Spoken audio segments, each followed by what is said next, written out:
Welcome, this is a video of Jumbo Game Developer. Are you new to this channel? So don't worry, I am Utsav Chakma and I am the creator of this YouTube channel. You will get beginner friendly Godot, Unity, AWS Stator and Blender tutorials on Jumbo Game Developer YouTube channel. But Godot is the main game engine of this channel. This video is to a Godot tutorial video.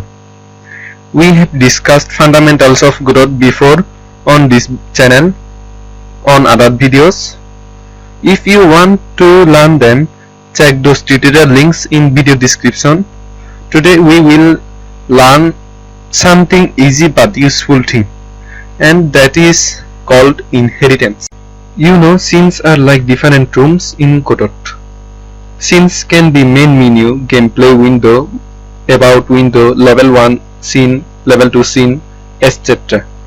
Scenes can also contain game objects, but can scene contain scenes?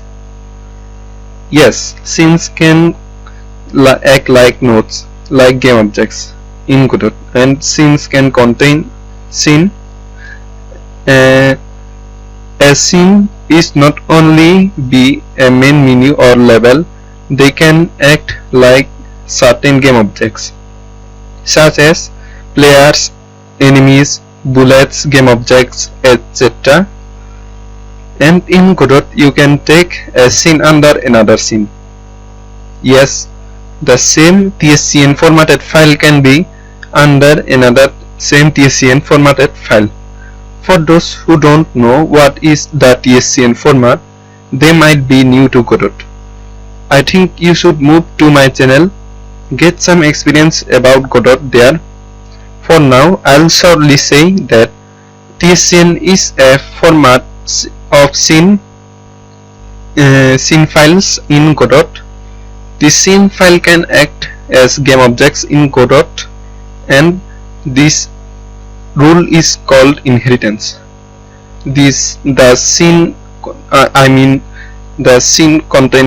containing in another scene is called inheritance.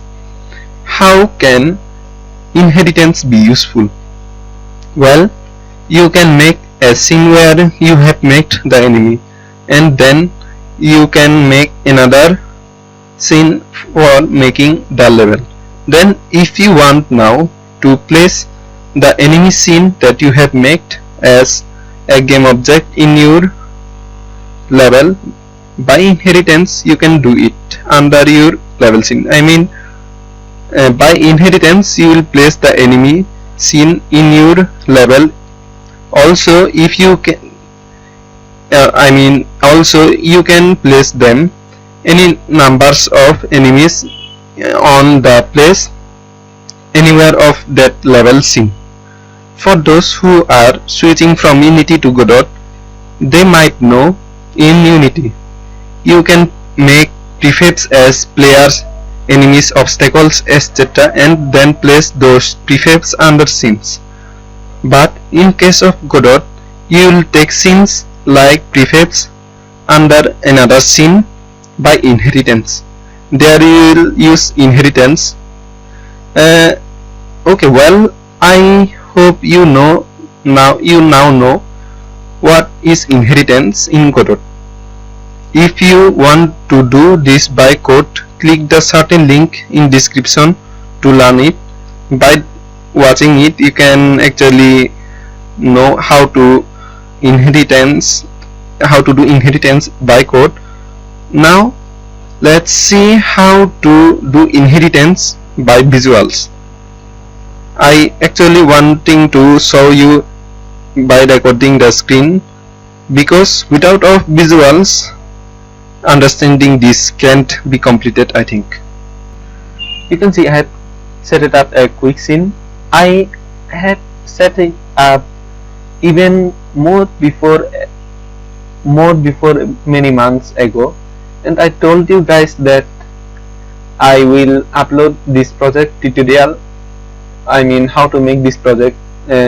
I will make a tutorial on it, as I said before it, also in more before of this video on another video. And what I want to show you guys for now.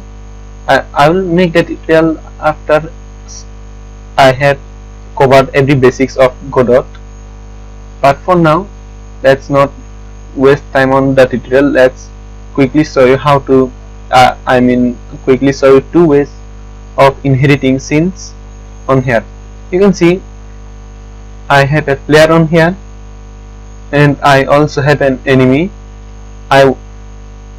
If I would make the enemy under here, not making it a different scene, I would place only one enemy on the level on this main level.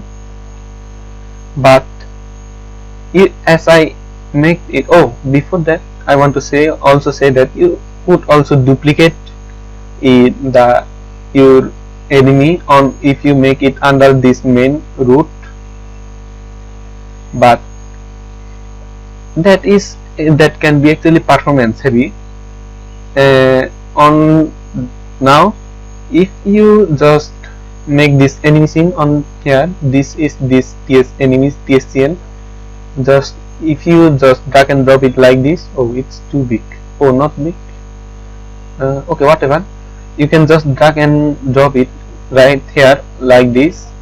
You know how to move it, you can move like this, and that you can place another same enemy scene under here as game object.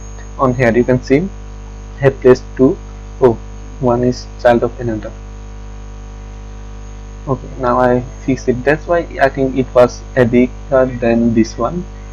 You should actually select the root, then copy and paste it like this to get the original size. I have also put them like this. It is not good.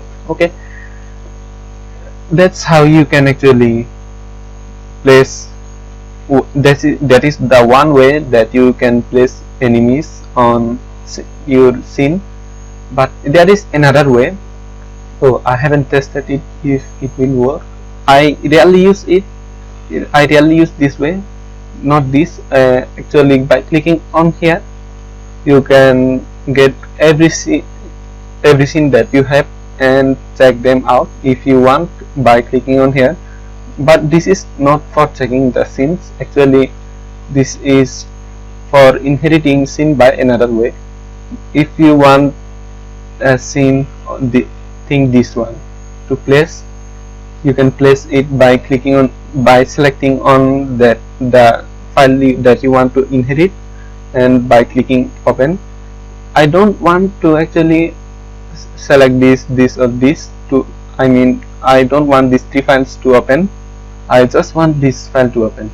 I think you can control and select different files. Yes, you can select multiples at once and open, but I will just I will just inherit only one scene, that is this, and by clicking this, the scene that you want to import, you can just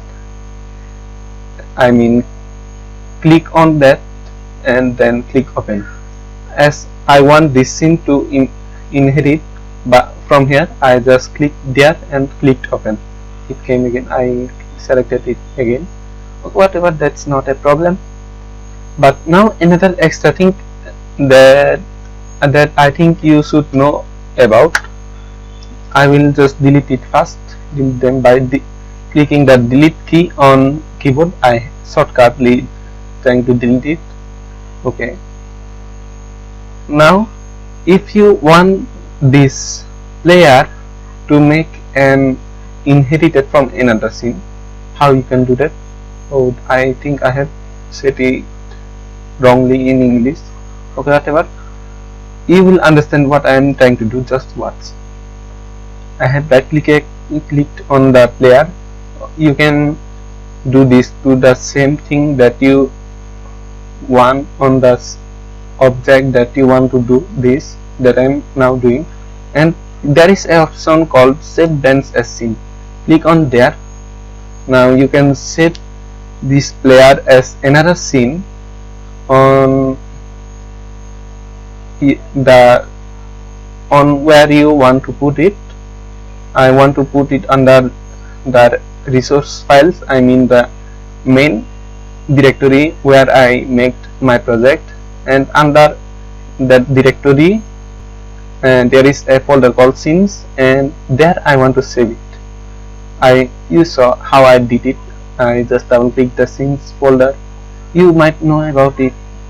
If you don't know, okay, I should not talk about it too much. Just click player. What I'm saying. Click save, and you can save it in however name you want. I think you can also change this, but if you are trying to save it as scenes, you should of course put a dot and after that tscn, as you are wanting to save this as scene. Now click on save. It's saved. Now it is inherited. Oh, another thing I almost forgot, that if you inherit a scene that has a logo like this, an icon like this, if I inherit my enemy scene on here, that will also have the same icon as I inherited from it, inherited the object as another scene. You can see it doesn't have this logo, the background. I can select it. Okay, and it is not inherited, so it doesn't has this icon. So by that you will able to understand, by this icon you will able to understand if the scene is inherited or not inherited. So you should know this, or you should know this for now. If you want to do it by code, you know what to do. I put a link on description by where you can learn how to do this by code. For now I'll stop recording on here. If you want more information, you can stay listening. Okay, my subscribers would remember I said I had examination, so I'll not upload videos on January, but the examination didn't held because of COVID-19 and we were auto-passed. So I decided to upload videos on how to say it in English. You know, 20 means 20 January, 20th January, I don't know, whatever, but for some reasons I wasn't able to do that. So I have made this video later, I mean today. However, I'll stay uploading videos regularly from now until the next examination. I have made a game. If you are interested, check that game out. Link in description. It's free for Android. Not available on PC and others there, but it will be free if it is released on there. But I don't think I will release it for other platforms. I'll have only uploaded for Android on this thing. Now, if this video helped you, like it. If you want more videos for beginner game developers, you can get those videos by subscribing to Game Developer YouTube channel, because you will get, I upload usually beginner friendly code tutorial videos. I try as greatly as possible to take it close to beginner friendly videos. You are also allowed to share this video. Guys, it's all that I want to say today. So stay safe, stay healthy, happy game developing. Bye.